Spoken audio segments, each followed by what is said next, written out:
বাজনা সহযোগে ১১০ বছর বয়সে শেষ বিদায় মায়ের শেষ বিদায়ে বাজলো ব্যান্ড ডিজে। আনন্দ উল্লাসে পরিবারের সকলে মিলে শেষ যাত্রায় সামিল হলো।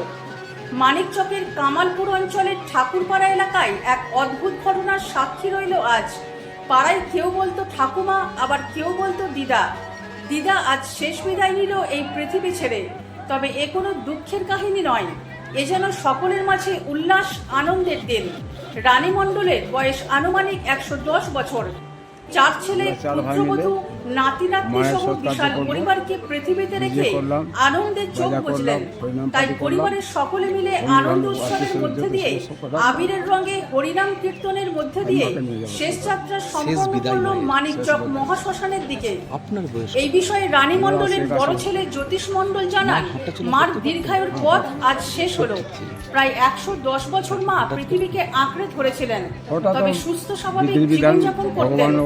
গতকালও নিজে স্নান খাওয়া দাওয়া করে ঘুমোতে যান, তারপরে সকালে আজ তিনি পরলোক গমন করেন।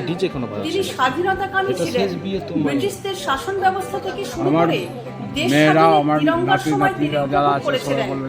পাড়ার ছোট ছোট ছেলেমেয়েরা মার কাছে এই প্রসঙ্গে গল্প শুনতে আসলেন। তবে আজ সব গল্পের অবসান। মাতৃবিয়োগ বড় বেদনার, তবুও আমরা আজ খুশি মাকে শেষ বিদায় জানাতে পেরে। আমরা বাজনা করলাম, আমার দিদি আমোদ ফুর্তি করার জন্য আমরা করেছি, সব ভাই বোন মিলে আমোদ ফুর্তি করার জন্য। শেষ বিদায় আমি দিদি কাজকে দিব। কিভাবে বিদায় দিচ্ছেন? আনন্দ ভাবে দিব, দুঃখ হলো আনন্দ করে বিদায় দিব। কি কি করলেন আয়োজন করলাম, বাজনা করলাম, ডিজে করলাম, হরিনাম করলাম, কীর্তন করলাম, ছবি করলাম। আমার দিদির নাম মনে দুঃখ থাকলেও হাসি মনে বিদায়। মনে দুঃখ আছে তাও হাসি খুশিতে আমরা করলাম। আজকে দিদি আমার বিদায় রইল। আপনার কে হয়? আমার ঠাকুরমা। বয়স কত হয়েছিল? ১১০ বছর। সবকিছু করতো, হাঁটা চলা? ছবি হাঁটতেও যেত। কি নাম ছিল ওনার? নাম কি ছিল? আমার দিদি রানী মণ্ডল। রানী মণ্ডল। আপনার নাম? নমিতা মণ্ডল। আপনার মা কত বছর? ১১০ বছর। সুস্থ ছিলেন? মা সুস্থ ছিলেন, কোনো রোগ টোগ ছিলেন। আচ্ছা। আমার মা হাঁটতো, চলতো। কালকে চান টান করে মাকে খাবিয়ে দাবিয়ে ঘুমালো, তো ওই চোখ মরলো, তো আর খুললো না। আচ্ছা। হাঁটাচলা করতে পারতো? হ্যাঁ, ভালো ভালো। আজকে কি করছেন? উনি নিজে মারা গেছেন, ওর জন্যে হরিনাম করলাম, ওর জন্যে ডিজে করলাম, ওর জন্যে বাজা পার্টি করলাম। আমরা আনন্দে ৪ ভাই মিলে সোশ্যাল।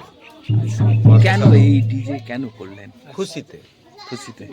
আচ্ছা, কিসের খুশি কি জানো? আমার মা মরলো, আমরা ৪ ভাই আছি, ওর সবাই মিলে সাৎকর্য করবো। আমার মায়ের ১১০ বছর হয়েছিল। হাঁটতো, বলতো, চলতো। আমরা ৪ ভাই মিলে ওকে আনন্দভাবে সৎকার্য করব। হিন্দু ধর্মে এইরকম করতে হয়, আনন্দতে আমরা ওর সৎকার্য করবো। আমরা খুশি থেকে বলছি, এটা তো বিধির বিধান। সৎকার্য করব। কি নাম ছিল আপনার মায়ের? রানী মণ্ডল। আচ্ছা। বয়স কত হয়েছিল? ১১০ বছর। বাড়ি কোথায় আপনাদের? কামালপুর, ঠাকুরপাড়া। আচ্ছা। আপনারা খুব ভাই আছেন? ৪ ভাই। বড় ভাই, বড় দাদার নাম কি? জ্যোতিষ মণ্ডল। বয়স? বয়স ওর ৮০। আশি। আচ্ছা। আপনার নাম? আমার নাম গোপাল মণ্ডল। আচ্ছা।